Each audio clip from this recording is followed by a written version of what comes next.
Mark Nawaqanitawase against Say the that Rabbitohs. again 3 times. Mark Nawaqanitawase. Melbourne's scoring over the past few weeks hasn't been fantastic, Jez. No, there's some serious damage this week, and then they're gonna come into the finals red hot, and they should be feared. Canterbury Bulldogs in straight sets.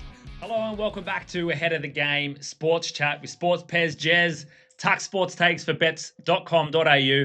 We're here again in the studio that Jez built with his own 2 hands. These bad boys. It's so good to be here and sit like this and talk. Yeah, absolutely. 100%. It's getting better. We're starting to fill it up with some plants and some little lights and some tinky winks. We're going on a trip to the US in like 6 weeks. So we'll be able to fill it with some more go shopping paraphernalia. Yeah, that's right. But we need a Steeden. We need somewhere a Steeden. here. Someone send us a Steeden. Send us a Steeden. Yeah. All right. So this episode, we're going to get straight into our round 27 try scorer tips. And then we're going to look back at round 26. Yep. And then head into round 27 tips for the whole weekend. The last round of NRL regular season before finals kicks in. Yep. And team lists have dropped. Yes. So we can do try scorers. Let's get that straight away. Who's your best try scorer pick for 27? Oh, I don't know. It's really tough. There's a lot of good trends going on at the moment. We punch into our data and it gives us a whole bunch of answers, and we try and sift through and see exactly which the best one is. But I think I'm going to have to lock in Josh Addo-Carr against Newcastle. Ooh. He's scored a try in 5 of his last 6. Red hot on Parra. I had Parra as the most losses when Mitchell Moses went down. Now, look what they're doing. They're causing an upset. I was supposed to tip him last week. We had a conversation about you asking me why I'm not tipping Parra, because I was just giving all the reasons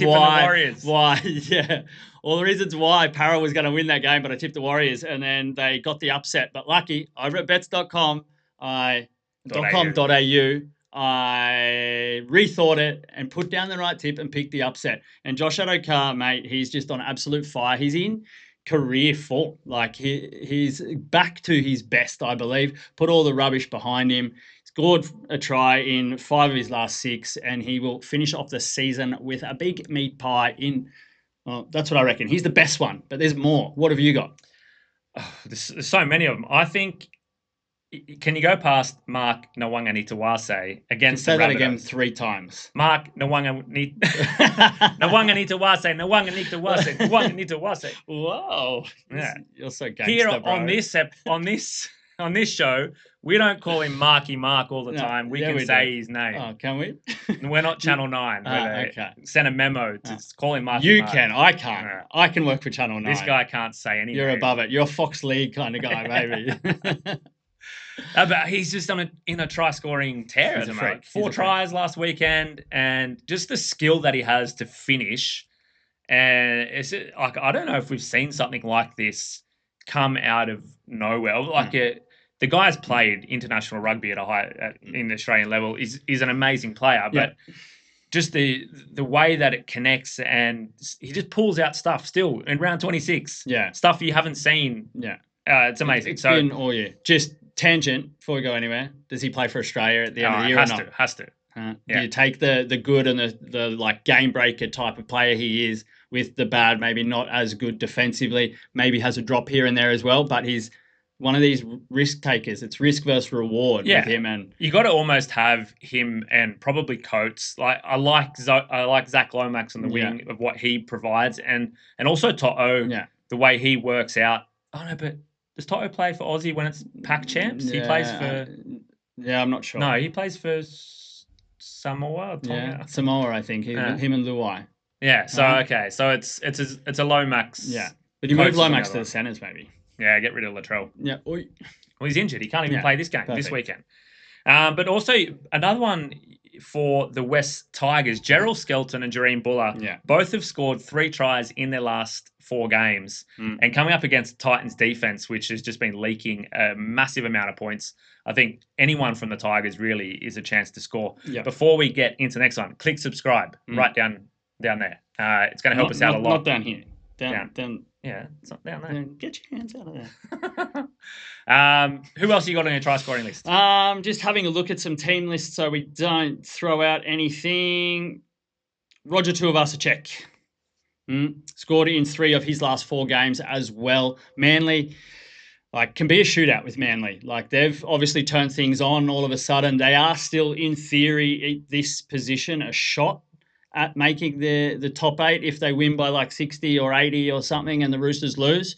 But they've obviously been turning it on. It's a farewell to Ches. So there can be a lot of points on Manly's side. But Manly, there can be a lot of points for the Warriors, a team that actually needs to prove that they can also attack, because they've had chances and they've sort of failed a little bit. So you would presume with Andrew Webster that they're certainly planning on and focusing on their attack this week, because their defense has been pretty good. So want to see some points against a poor Manly defense. So could be tries there. Could be a lot of tries. Reece Walsh and Katoni Staggs have both, or even Karapani scored in 3 straight games, all 3 of them. So, but up against this Storm defense, we're going to get into that game in a little bit. So depending on what kind of side of the ledger you're on, those 3 guys have been in try-scoring form. Yeah. But Jez, before we get into round 27, let's take a quick look at round 26 and see if I can pick the right graphic. No, there we go. There you go. It's all fun and games. I like these little subheadings that I'm just creating. Last week it was "Don't look back in anger" because we had a shit week. Yeah. But this week it's all fun and games. Yeah. So let's see what we had. But I got 6 from 8. Yeah, I gotta be honest. I get to do the graphics here. You push the buttons, I make the graphics, and I may have cheated a little bit. We were a little premature with our recording last week, and we did it before team lists. Right. So I gave us points for the Panthers losing and the Roosters winning against the Storm, because they were the teams that wiped it out. I almost gave me 7 out of 8 because of the Parramatta call. But I thought maybe that's a bit too much. Had to keep it even. We had an even round. You won 1 and I won 1. I think I picked the Manly over the Saints and you picked the Dolphins over the Titans. Yeah. So even things out, 1 win each there. But otherwise, it was a pretty successful round. Yeah. The best one we've had in a while because we cheated. Otherwise, 4 from 8. So you're still 3 ahead of me at this point, and probably we're going into finals. An unassailable. You have to go into finals. Yeah, all right. An unassailable lead, but with just the amount of games that are left. But you never. Because I'm just going to wait for your tips to come in because I make the graphics and make sure that I stay on top. No. But as always, when we get into these tips, do I give you a handicap now? Is it do we need to start doing that? Yeah, that's right. All right, let's get into this weekend's tips. And the first one, it's a massive Thursday night game. Yeah. The Broncos, they want to get into the top 4 and secure themselves a second chance. Melbourne, they can't really fall out of top 4, I don't think. No, I think they're locked. But they've decided to name their full-strength team. They need to get some reps on the board with Jerome Hughes coming back into the team. And we've both picked the Storm here to get an upset win because the Broncos are favourites, right? Yeah, which is crazy because I don't think the Broncos have looked that good. I don't think any Broncos fan can say that they're confident of how they've been playing at the moment. They've been able to get wins, but it's been based on Reece Walsh's form and how he sort of floats in and out of games. They were on the edge of losing last week and the week before. They had some really, really poor patches and they're just making too many mistakes, too many simple mistakes. And I think you come up against a side like Melbourne, even if it is in Brisbane, I'm pretty sure somewhere there as well they have a fantastic record in Brisbane and they have Melbourne have a fantastic Thursday night record as well. It's something absolutely off the Richter. Yeah, so the Thursday night records here is very telling. Melbourne are 29-7 on Thursday nights. There you go. And Brisbane are 10-26. Yeah. So that Thursday night record could come into play here. The Broncos at home are 8-3. They're the 5th ranked home team. The Storm are 8-3 away, so they're the 2nd best away team. So this, a lot of trends coming into play in the last game of the season. But I just see that Melbourne are going to be way more prepared. Melbourne are built for this situation. They rested their players last week. They're ready to go. Jerome Hughes is back. That can unsettle things a little bit because they've played so long without him. But I still see he's going to just pop right in. They wouldn't have started him if he wasn't in fine form. They probably rested him a week or two more than what they may have had to. Yeah. So you would expect a full week of training. They're not just forcing him back in, and they'll just go back into their routine. Like, they've been unstoppable, Melbourne, and Brisbane have just played like up and down, through a few forward passes here and there as well, that haven't been caught. So I think it pretty much speaks for itself, in my opinion, that Melbourne are solid. It's 1 week out from the finals. They're going to be ready. Brisbane could fall out of the top 4. An interesting one here on teams is that Gemmet Shibasaki has been stood down for breach of team standards. Okay. So Jesse Arthurs is back in the team, and Dean Mariner goes to the centres. Wow. And he's still not seeing Adam Reynolds in the team, or Ezra Mann for that matter. So Melbourne Storm are favourites. They are. Okay. Yeah, just pulled that up now. They're 3.5 point favourites. Okay. But I don't know where I got Brisbane were favourites from. Yeah, who knows? You just pull numbers from anywhere. So, but the interesting one here is the predicted scoreline. Yeah. The Broncos, 27.5 points predicted on our predictive modelling. Favourites. There you go. And Melbourne, 23. This, I think, comes down to Melbourne's scoring over the past few weeks hasn't been fantastic, Jez. No. They are 15th yeah. in scoring over the last 5 rounds, averaging just 18 points per game. Yeah. But they have been winning because their defense yeah. is top level. They're the third best defense over the last 5 games. And I think you put Jerome Hughes back in there and everything. He's been gone for 5 games. Yeah. So I think that speaks for itself. They'll be running more direct. You'll see Cameron Munster go back to running the ball instead of having to do these kicks. Yeah. You'll see Jerome Hughes finding Xavier Coates much more. Yeah. Yeah, I don't think that's an issue. All right. The first game of Friday night, the Manly Sea Eagles taking on the New Zealand Warriors. The Sea Eagles are effectively out of contention. They had to win by like 80 points. Yeah. I don't know, 60 points or something. It's not going to happen. Mm. They are predicted to win, though, in our modelling, 23 points to 16. The Warriors, we've spoken about it every single week on this show, that their scoring has just... They've had trouble scoring. Yeah. It's just what it is. Yeah. They put 22 points on the Eels last weekend and could have had 26. That little knock-on at the end that still divides the country, whether it was a knock-on or not. But Vision has come out that very clearly see it hit his fingers and it's a knock-on. But the Warriors, they still have a chance to get the top 4 or not? Yeah. They just need to win this game. Yeah, it all depends on what happens on Thursday night. Yeah. I'm pretty sure. So if Brisbane lose and they win, then they can take it back. And I think the Sharks are still in the mix there as well. Yeah, it's those 3 teams that can get it. Yeah.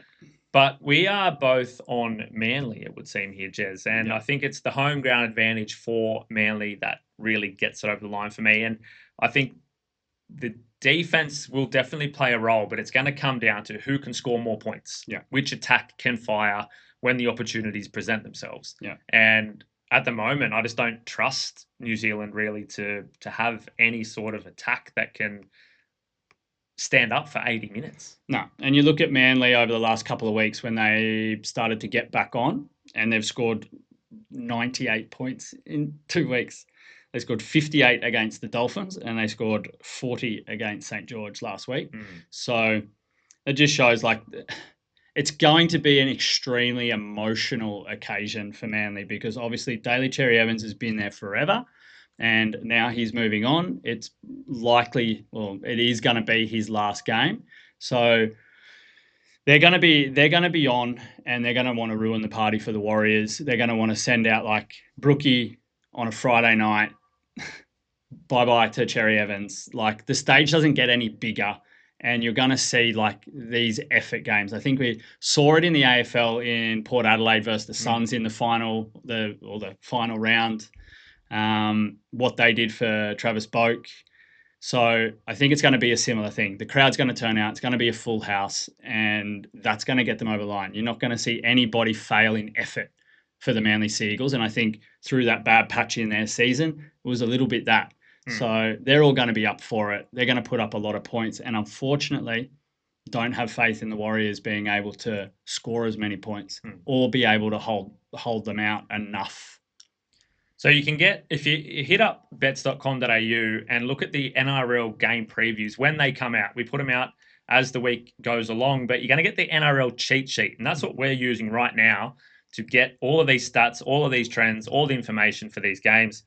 As I said, now the Warriors over the last 5 games, they're ranked 13th in scoring, 20 points per game. That's in the cheat sheet. You get it. You can have a look at that, and it gives you a bit more depth in comparing the two teams. You can get them, Team A versus Team B. Yeah, and I think the big thing for that as well, which you also do find in the trends comments that we add personally, we find the big trends is they're also 15th in scoring efficiency inside 20. So yeah, that's the biggest one. They're getting chances. They're great at building territory. I think even there, they're third in territory, but can't score. Yeah. So that's the big thing, obviously, with Luke Metcalf. It was always going to be the biggest question, and it is what it is. The last one I want to put out here is the Manly are 4-7 against top 8 teams this season. So not a great record. Warriors 11-3. So why are you tipping Manly? No, I'm just balancing, giving a balanced division here. Okay, let's move on to the second game of Friday night. The Sydney Roosters predicted to absolutely throttle South Sydney Rabbitohs. Cam Murray back. Like, why? I think it's all about him as a person. His mentality around playing footy and being involved. That's what's driven him to get back and say, I want to play more. I want to play the last game of the season. And, if South had made the finals, it would have been, maybe that was in his head, even though they were shit all year long. It's like, if they can make finals, then I'm going to be there. Yeah. And that kind of helped him along in his process to recover. Yeah. I think it's fantastic. You just hope that he doesn't go out and get hurt again. Didn't mean to laugh, but that would just be shocking. It's more of like a shock than anything else because, that'd be horrendous. But I guess medical staff wouldn't allow him to play if he wasn't ready. Yeah. So, kudos. That's what a captain does. Well done. Yeah.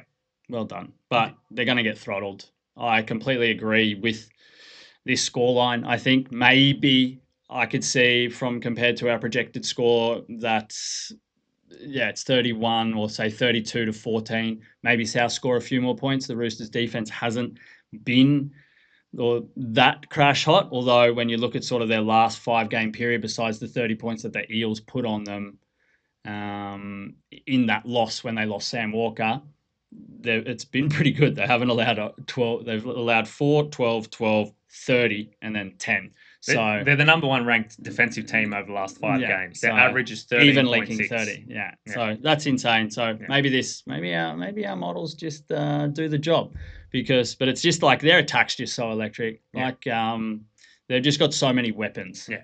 And it's been absolutely clicking. I'm glad that the Roosters are gonna see finals footy. Yeah. Obviously, it's going to take something major for them to miss the finals now. But I'm glad it's them. I'm glad it's not, like, unfortunately for Dolphins fans, it's not the Dolphins because they've just been a little bit too up and down. The Roosters are a real threat. I think we've said it for ages that they are a real threat in the finals, and they're not going to have any problem dusting off South this week. Sam Walker back as well for the Roosters, a massive in. You've just seen how much the attack changed when he went down in that specific game. Yeah. How much it changed, and then obviously the games following that. The other point here that I want to make is that the Rabbitohs actually beat the Roosters earlier this season, 20-14 back in April. Yeah. Obviously the teams looked different, and the Roosters did not have a good start to the season. Typical Roosters, they peak at the end.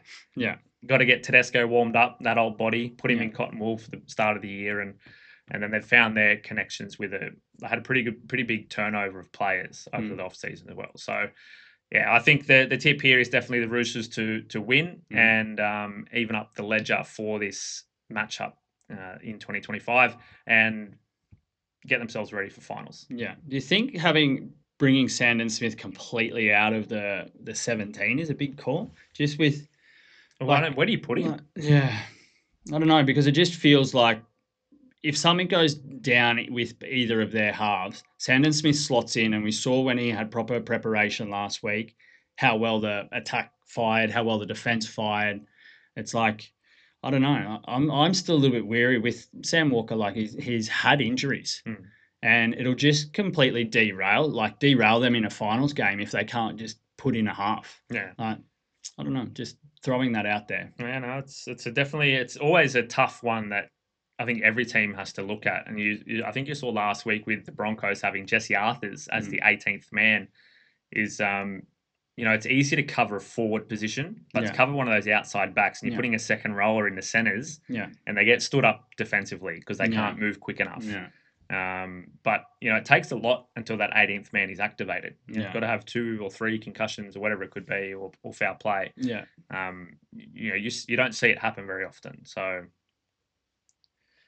it's definitely a point to look at. Let's move on to Super Saturday. And the first matchup is the St. George Dragons hosting Penrith Panthers. And the Panthers welcoming back the majority of their starting team, only Brian To'o and Liam Martin to continue to be rested. Eisenhuth captained the team last weekend, and he's the 17th guy, almost out into the reserves. Yeah. You think if Liam Martin was in, would Eisenhuth be out? Like it's mental the shift in that team. Yeah, crazy. But they should not have problem dismantling the Dragons, who have had a pretty rough run defensively over the past few weeks. They have allowed 24 points per game, and the Panthers should just smash this one. Yeah, this is the Panthers rested their players. They go into premiership mode now. Yeah, this is where I think, like, if I'm writing this game, I'm looking at it as a massive 13+ win for the Penrith Panthers. I don't think that's going to be a problem. They're going to put their foot down. They're going to be in finals mode. Like, this is where they get scary, I think, from this week. I don't think there's no ifs or buts about it. They're going to do some serious damage this week, and then they're going to come into the finals red hot, and they should be feared. They got to be like, they're not favourites in the bookies. I think they're still like 3rd or 4th, but like, I still have them as the team to beat in the finals because they've got the pedigree. Everybody's been there before. They're going to go in a zone, and they have the good young talent to fill the voids of the others. And yeah, this week's going to be a dress rehearsal for the next 4 weeks. So the Panthers, they can't go up. So they're either going to finish 7th or 8th. If they lose this game and the Roosters win, then they finish 8th. If they win and the Roosters win, they're 7th. So it's likely that they will meet either the Broncos, Sharks, or Warriors away. And I think Penrith will win any of those. Yeah. Like, if they get the Sharks or the Warriors, say goodnight if you're one of the fans of those two teams, because they're come up against Penrith in round 1 of the finals when they're starting to peak, like you just said. It's all over Red Rover. Yeah, I think it's gonna be really, really interesting to see how all of this plays out with Penrith coming from the bottom. Yeah, because like, you look at those matchups, that's like an easy win. Say they finish 7th, then they play the loser of 2nd versus 3rd, so it's Bulldogs or Storm. Likely the Bulldogs, you would suspect, over the last few weeks. But even if they end up 8th, then they could play. All of a sudden, they could be playing one of those 3 teams we just mentioned. Yeah. So, or the Raiders. Yeah. But it's like, all of a sudden you're like, shit, their run's not so bad to the finals. They get to play every week. They rested their whole team last week. Yeah. They're ready to go. Yeah. They've got a path to at least a prelim. And we did do a finals episode here on Ahead of the Game with Joel from League of Inches. We'll put the link in the description. You can see that we spoke about how teams get to finals and how they then move through finals from their table positions. No team has won a grand final over the past almost decade from anywhere outside the top 4. They haven't even made a grand final. Until this year, possibly, with the Panthers. Yeah. So the Panthers could be going against a pretty strong trend if they are to progress through finals from a ladder position 5th or lower. Yeah. I'd love to get everybody's comments on this. What do you think? If Penrith finish 7th or 8th, do you think they make it to a grand final and be the first team to make it to a grand final or even win? Or do you think the Panthers are done? The dynasty's over. no more grand final wins. Let us know in the comments. Don't forget to click subscribe while you're there. Okay, let's. We got not a lot to talk about the Dragons in that that matchup, but they've got a bright future. I think they showed this season that you're being kind. But I mean, I think they were one of the picks to finish, wooden spoon with the coach with Raiders, the old guys, yeah. But they stood up. They did really well. Here are another wooden spoon contender: the Gold Coast Titans up against the Wests Tigers. The Tigers did pretty well towards the back end of the season here when they got their players back on deck, and I still, we spoke about it a few weeks ago. Adam Doueihi in the halves, I believe, is the best thing that this team could do right now. Obviously, maybe Fainu in the future is their halfback, but he just brought so much to the team. And I don't know, is he playing this week or is he still out? Still out. So unfortunately, that's not going to happen. But I think, like the Tigers will be there or thereabouts next season, I believe. Like they've shown enough to prove that they have the skills, and Benji's done it. Like you got to give kudos to Benji. Hasn't been easy. It's been like an emotional roller coaster. They had the whole, what's his name? Galvin. Jeez. How could you forget? Just brain fart. No, but he picked him up off the floor. Yeah, that's right. Like the whole organisation was in disarray with that handover from Sheens. Yeah. And, even the club there's stuff going on in the background. But Benji was the rock there. He's like, hey, boys, get on my back. I'll get you out of this. And obviously there was a few more people. Did you expect it to go so well? Well, I think so. I think they had everything ready there to do it. Yeah. And all it needed was just a little bit of luck to run their way and then just the shit around them to settle down. Yeah. You can't discount what Luai has brought to this team. Yeah. And even Tuivasa from some perspective, like the emotion and the experience and the winning culture that those guys have brought. Appy tried to do it by himself and it wasn't enough. Yeah. So I think they had the pieces there. They just needed a bit of luck and the dust to settle, and you can see what it's brought. Yeah, so they'll be there. The Titans will not, unfortunately. They've been, obviously absolutely struggling. I think these games are they often play each other in the last round, and they can be absolutely crazy. So I think we can expect points in this game. I think, especially from the Titans side, they've shown that they can still attack, but they leak points. The West Tigers have been playing better defensively. They'll be able to find points against the Titans as well. I think it'll be an exciting game, but you do see, I don't know, it's hard to tip the Titans, man. Like even at home. So it was a 1-point game earlier in the season. They played in July. The Tigers at Leichhardt won 21-20.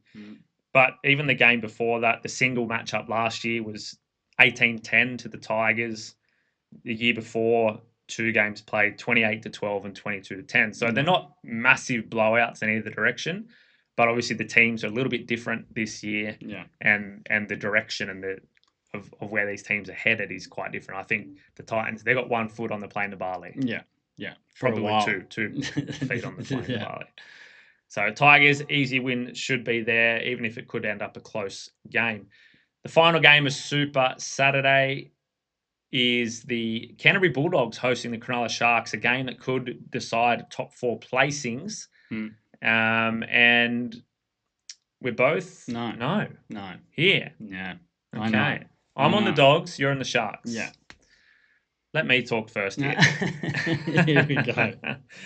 No, but I think here we've spoken about it so much this season. It's the Sharks flat track bullies. They cannot win against top 8 teams, and especially against top 8 teams that are defensive minded teams.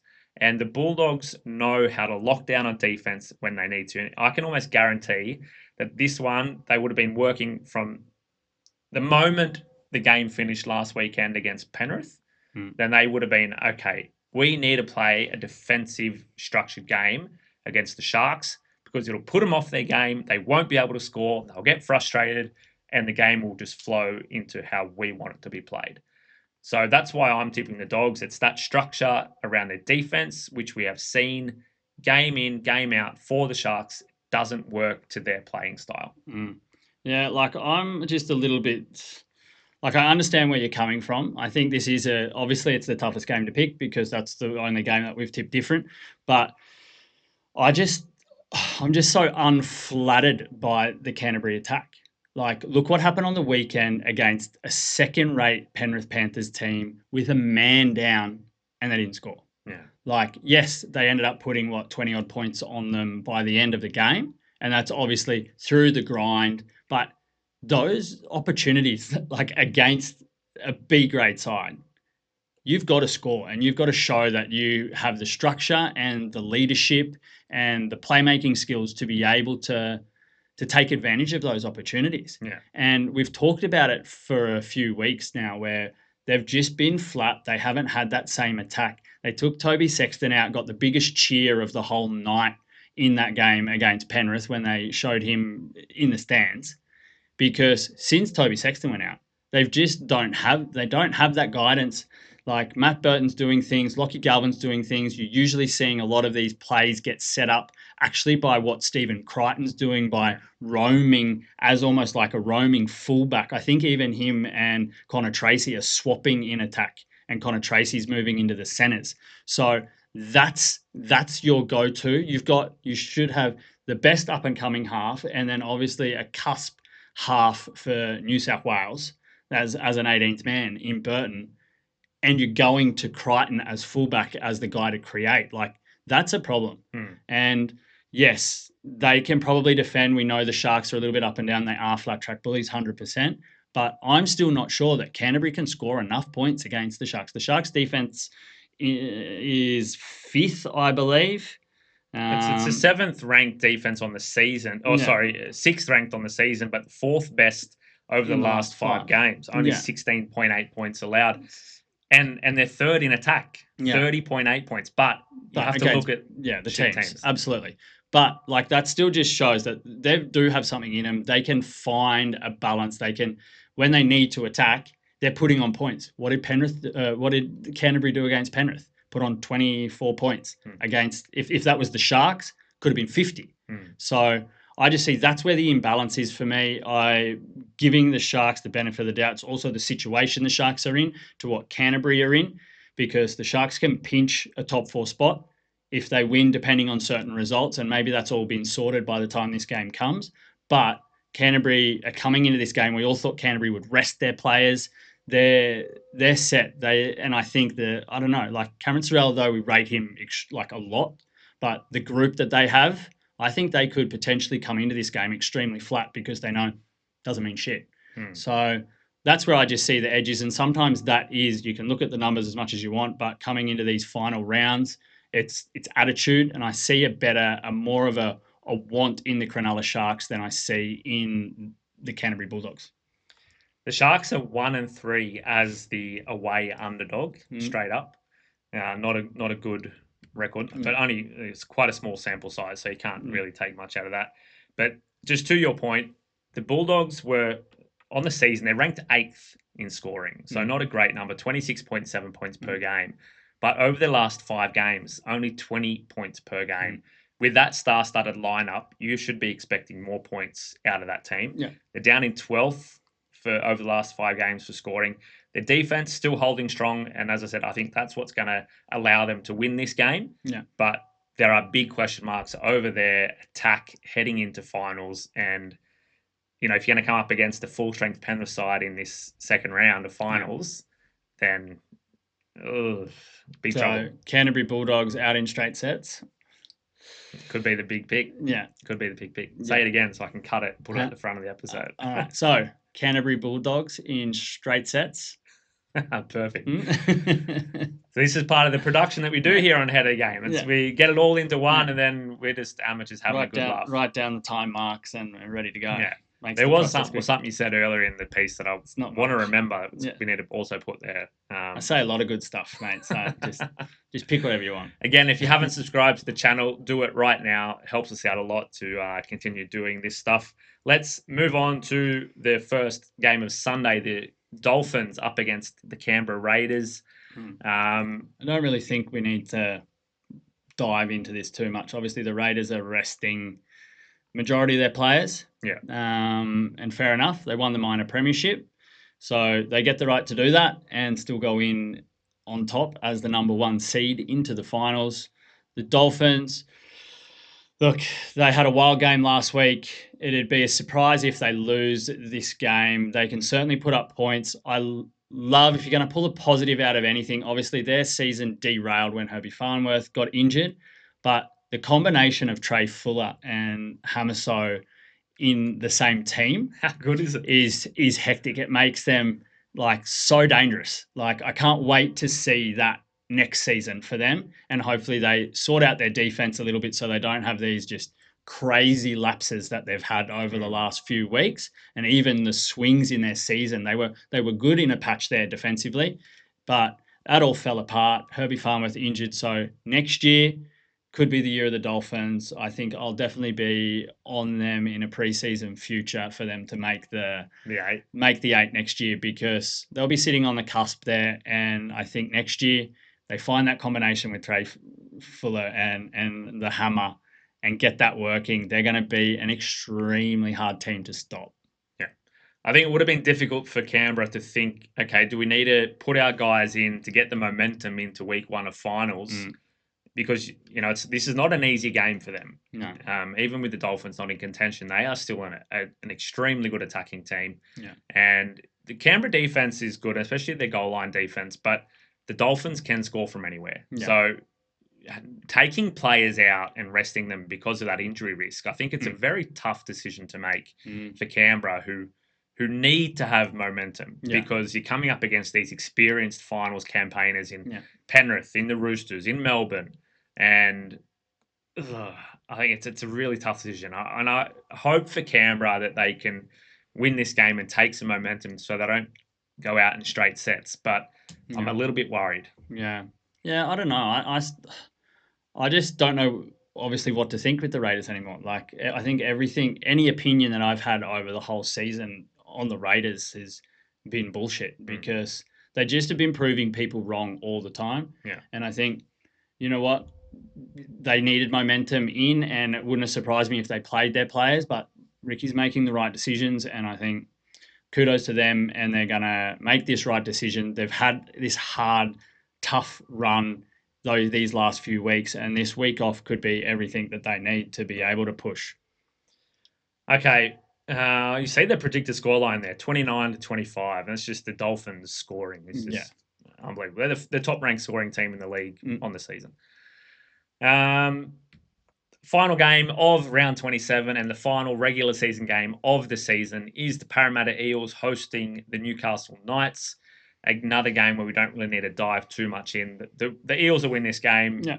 The caliber of players on their team compared to the Knights at this point, and just the momentum. You know that Parramatta, they feel like they should be better, but they had to deal with that injury crisis with Moses a couple of times this season. Players out through Origin or whatever. And a shift with Dylan Brown as well, I think, also just obviously puts things off a little bit. So, but this game, like, I wouldn't be surprised if the score ends up exactly almost like our predicted scoreline here is. Do you think they don't put any more? I think that if there's anything significant in this game, it is obviously who wins the wooden spoon.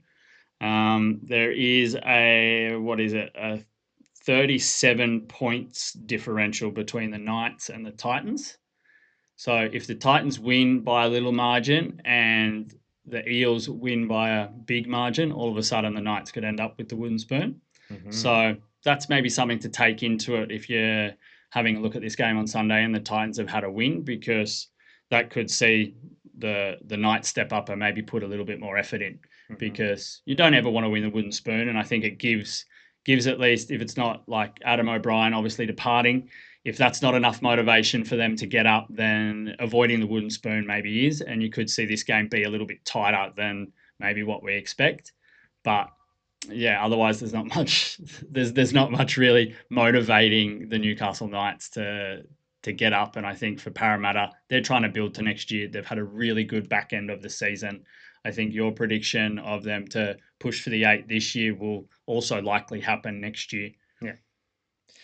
Okay, so let's just quickly go through. We are tipping Melbourne Manly, Roosters, Penrith, Tigers, and then we're split. I'm on the Bulldogs, you're in the Sharks. Yep.